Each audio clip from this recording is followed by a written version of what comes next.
Très heureux de vous retrouver pour une nouvelle édition de Flash sur la MIFA Production. Mesdames et messieurs, bonsoir, il est 18h, bienvenue.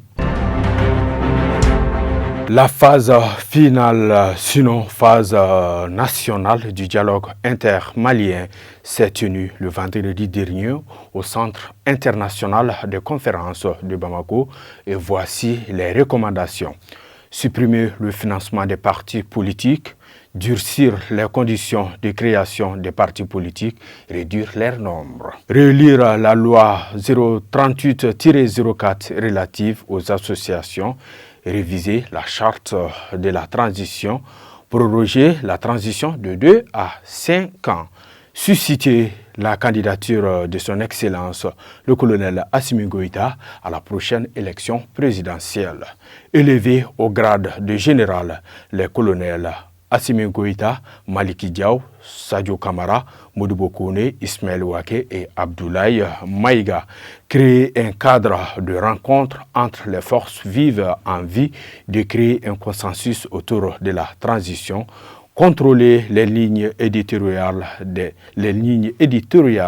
des prêcheurs afin d'éviter les messages de haine, dépolitiser l'administration publique, appel à la candidature pour certaines postes publics, revoir les conditions de création des écoles et centres de santé privés, accroître la représentativité des femmes, des jeunes et des personnes vivant avec un handicap, mettre une délégation spéciale dans les communes en place et les nouvelles communes partout où c'est nécessaire et enfin créer des circonscriptions électorales pour les Maliens de l'extérieur.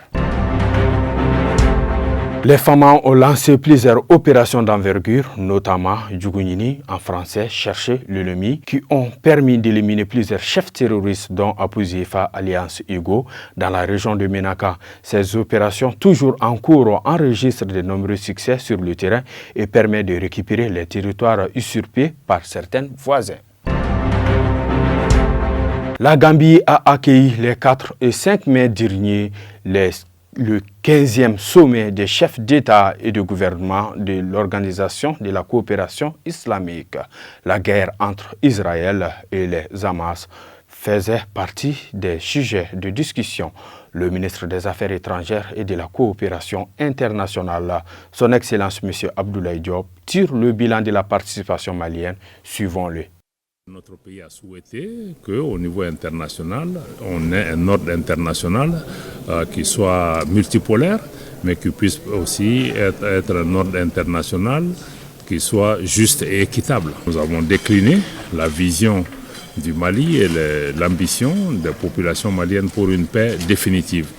Et dans ce cadre en particulier, d'ailleurs, le processus et la dynamique en cours du dialogue intermalien figurent bien dans le document final de cette conférence de l'OCI, qui d'ailleurs endosse cette dynamique qui est en cours. Donc pour ce qui concerne notre pays, c'était vraiment les messages essentiels qui ont été passés. Le sommet lui-même a permis à la communauté islamique de pouvoir se concerter, de pouvoir renforcer son unité, partager la même vision, ce qui est la vision d'une réponse du monde musulman et une réponse vis-à-vis de la communauté internationale pour la paix en Palestine et pour une plus grande solidarité au sein du monde musulman. Nous avons eu l'opportunité naturellement d'échanger avec un certain nombre de chefs d'État, chefs de délégation à qui nous avons transmis des messages du chef de l'État, mais aussi nous avons eu l'occasion de rencontrer beaucoup de nos pairs ministres des Affaires étrangères d'un certain nombre de pays, amis et partenaires, dans le cadre du maintien de la concertation régulière, mais aussi de pouvoir renouveler notre engagement à renforcer la coopération bilatérale et aussi partager les différents points de vue par rapport à la situation internationale, les informer par rapport aux actions en cours, aux dynamiques en cours pour une grande compréhension. Nous sortons d'ici avec le sentiment d'avoir pu, lors de ces différents entretiens, en tout cas reçu des échos très favorables par rapport à l'appréciation de ces pays et sur la situation et ce qui se déroule au niveau du Mali. Le chef de l'État, le Premier ministre ont demandé à tous les membres du gouvernement chaque fois que nous effectuons des déplacements à l'étranger, ça doit être un devoir pour nous, chaque fois que cela est possible, de rencontrer nos compatriotes, de les informer par rapport à l'évolution dans le pays, parce que nous sommes dans un contexte de désinformation, où l'information vraie n'est pas toujours distillée au sein de nos communautés, mais aussi d'être à l'écoute de ces communautés, d'écouter leurs préoccupations, ce qui les anime, et puis aussi prendre des messages qu'ils ont à l'endroit des autorités. Dans le cadre de concertation politique et du dialogue régulier entre le Mali et ses partenaires, le chef de la diplomatie malienne, M. Abdoulaye Diop, a reçu en audience le mardi passé M. Diogo Martinez, secrétaire d'État espagnol aux affaires étrangères en visite au Mali. Leur échange était focalisé sur plusieurs questions importantes, notamment le renforcement du programme de la coopération bilatérale, tant sur le plan économique, social et sécuritaire. Acti-Fama, l'état-major général des armées informe l'opinion nationale que le 8 mai dernier, les FAMA ont patrouillé les secteurs de Bassi-Tomo, Barikoro, Massabougou, Marabawere et Dakabori dans la zone de Alatona, région de Ségou. Le bilan de cette opération fait état de plusieurs terroristes neutralisés, des armes et des munitions récupérées, ainsi qu'une position d'observation et de guet-apens démantelée. L'état-major général des armées rassure l'opinion que la recherche et la destruction des réfugiés terroristes continuent. Le centre de formation judiciaire Maître Demba Diallo a accueilli le mardi dernier une cérémonie d'envergure présidée par Maître Mahmoud Kassonké, ministre de la Justice et des Droits de l'Homme, garde des Sceaux. Cet événement marquait l'ouverture officielle d'un atelier de formation dédié aux magistrats et issus commissaires de justice, organisé par l'Institut national de formation judiciaire en partenariat avec l'Association professionnelle des banques et établissements financiers.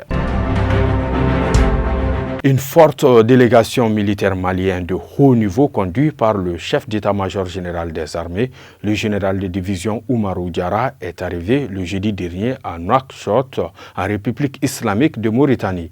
Il s'agit d'une visite d'amitié et de travail relative à la coopération militaire entre les deux États. La rencontre a permis de passer en revue les préoccupations sécuritaires des deux pays et d'entrevoir des solutions durables pour la sécurisation de la frontière commune.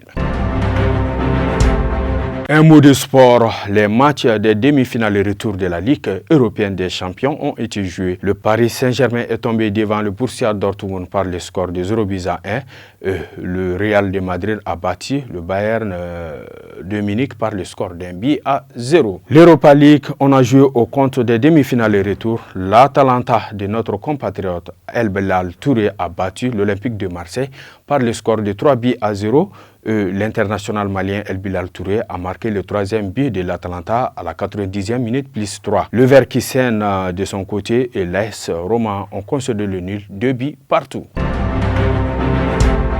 Les finales des deux grandes compétitions européennes sont prévues pour le mercredi 22 mai 2024 pour l'Europa League entre l'Atalanta de notre compatriote El Bilal Touré et Bayern Leverkusen et le 1er juin 2024 pour la Ligue européenne des champions entre le Borussia Dortmund et le Real de Madrid. Affaire à suivre.